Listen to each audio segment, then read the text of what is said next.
En la Asamblea Nacional Constituyente realizada en 1991, Colombia abrió nuevos caminos hacia la paz. Allí se sentaron las bases de un cambio democrático y se incorporaron varios grupos guerrilleros a la legalidad. En cierto grado, se posibilitó el entendimiento entre los actores de los diversos conflictos sociales, políticos y armados existentes. La Constitución, como tratado de paz, tiene un trípode muy claramente asentado. Primero, el capítulo sobre los derechos humanos y las garantías. A mí me parece que la Constitución colombiana en esa materia es simplemente ejemplar y que abre el camino realmente para que al fin entendamos los colombianos cuáles son nuestras obligaciones en materia del respeto por el otro. Logramos plasmar en parte lo que nosotros pensábamos en la Constitución de 1991. Artículos como la participación democrática, la participación comunitaria, artículos como el educar a las Fuerzas Armadas en los principios de la democracia, en la defensa de los derechos humanos. La apertura a las gentes marginadas históricamente de las decisiones colombianas, de las minorías, de los indígenas, de las negritudes, la consagración de la circunscripción nacional y la creación de circunscripciones especiales que le daban una vocería que nunca habían tenido por el hecho de que siempre se compartieron excluyentemente el poder, el Partido Liberal y el Partido Conservador. Nos demostró la importancia que tenía el que una organización que salía de la guerra aportara en ese escenario cosas concretas para la paz del país.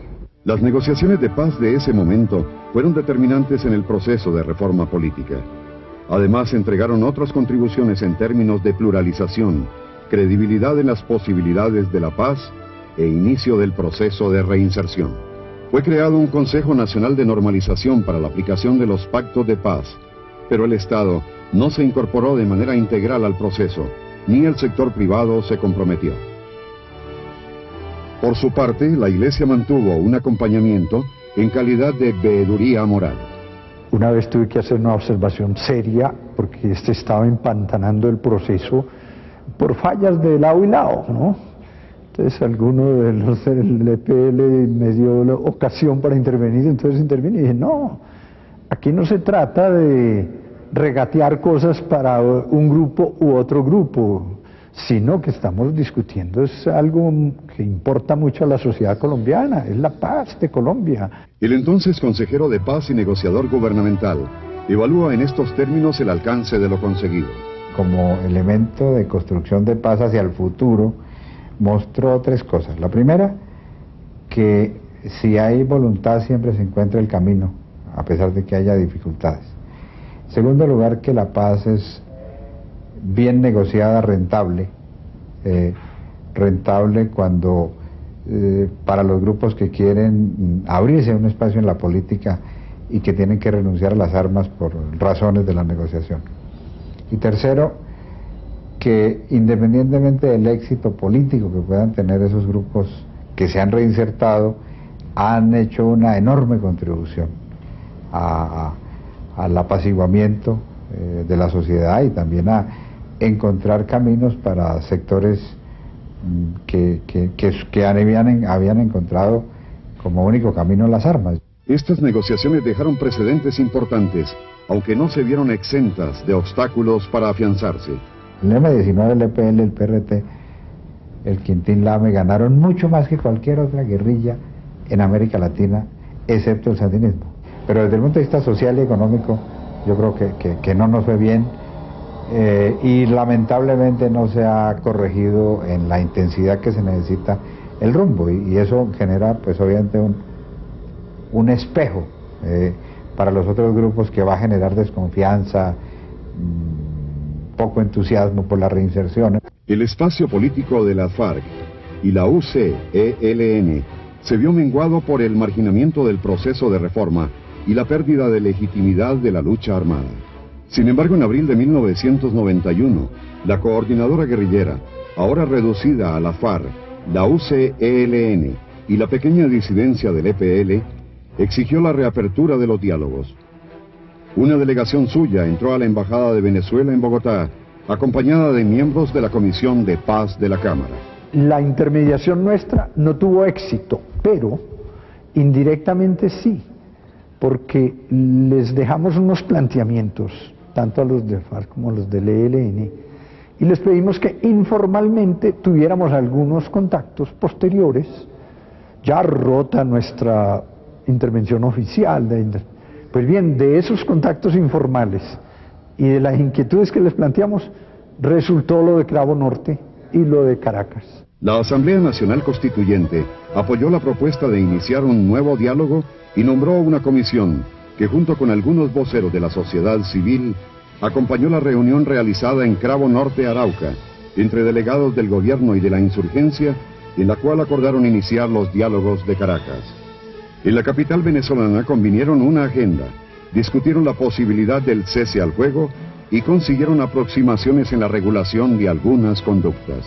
En los últimos 20 años que hemos estado barajando soluciones de paz, las 6 meses de Caracas no tienen comparación con nada.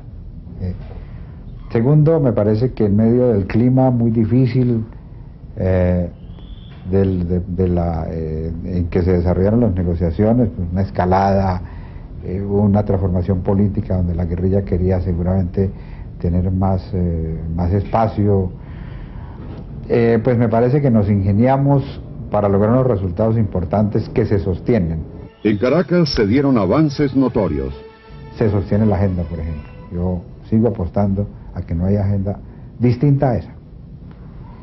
En segundo lugar, es la primera vez que se han firmado acuerdos de verificación, de mediación, documento de 17 páginas, donde cada cual hizo explícita su concepción del proceso, los elementos que componen el proceso, los diferentes temas que deberían desarrollarse, los instrumentos de verificación, todo eso.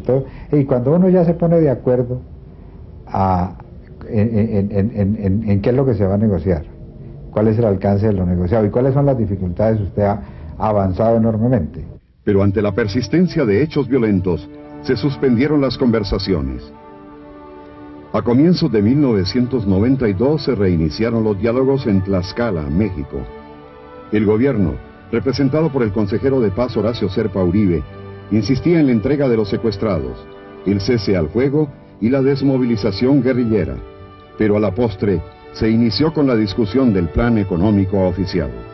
Tlaxcala es la continuación y el intento tal vez de parte de los sectores guerrilleros de darle un contenido social y político a esa discusión que proseguía y desarrollaba la agenda de Caracas. Sin embargo, cuando se conoció de la muerte en cautiverio del exministro Argelino Durán Quintero por parte de la disidencia del EPL, los diálogos se suspendieron y el gobierno de Gaviria declaró la guerra integral. Esta guerra así concebida,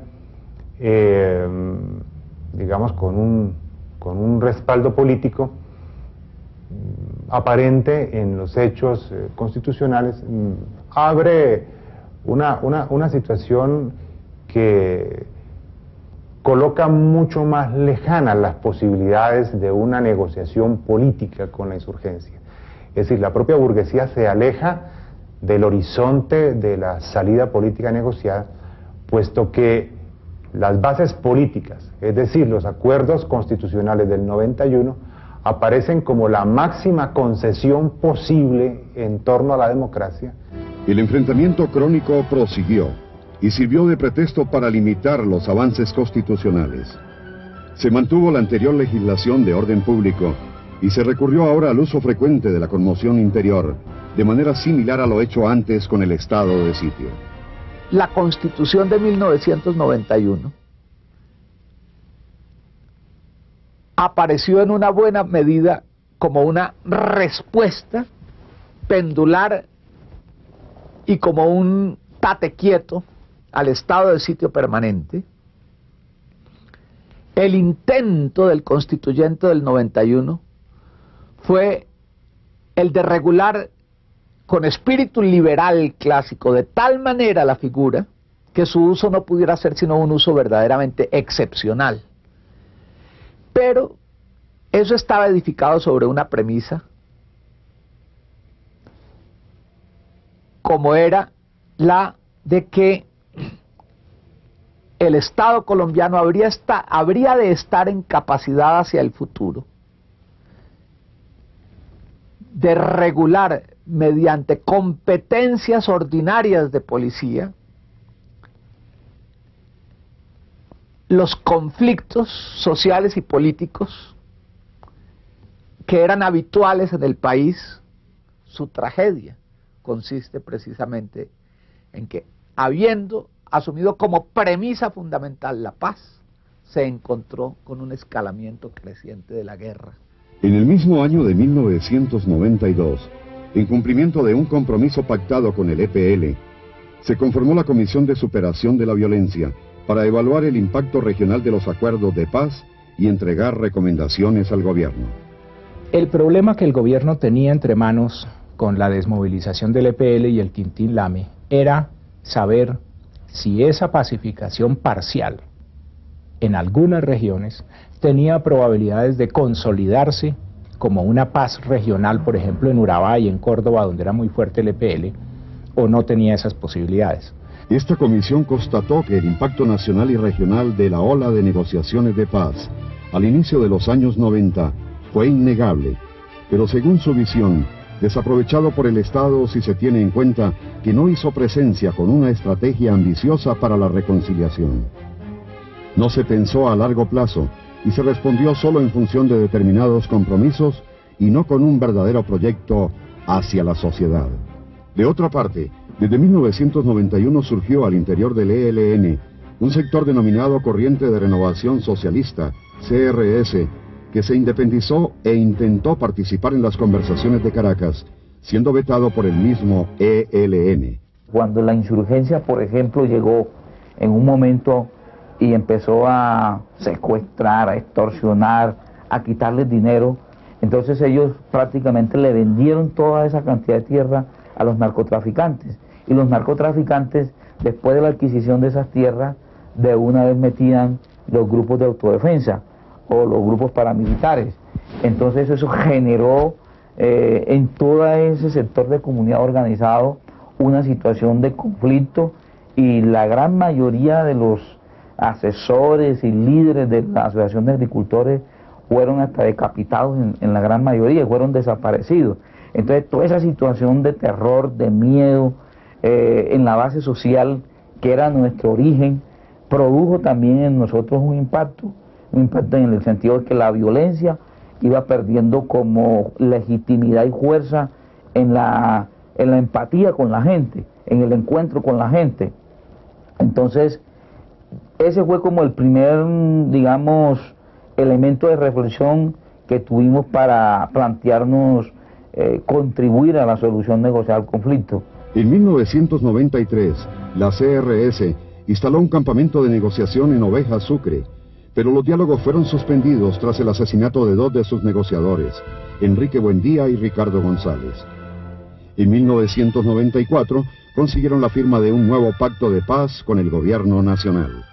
Nosotros hacemos un proceso de negociación con el gobierno nacional entonces, que firmamos en el año 94 en Flor del Monte, Sucre, basados también en una evaluación que hemos hecho en los procesos anteriores de negociación del M19, del EPL, etcétera, basados también en análisis que hemos hecho de lo que el país ha cambiado con la Constitución del 91 y los espacios que ésta abría, y nos vinculamos a un proceso de construcción de movimiento democrático. Es como la transición de la lucha armada a la lucha política, asumir como método de la transformación democrática del país el método de construir movimientos políticos legales, civiles, y por supuesto todo acompañado con una reinserción de los combatientes. El nuevo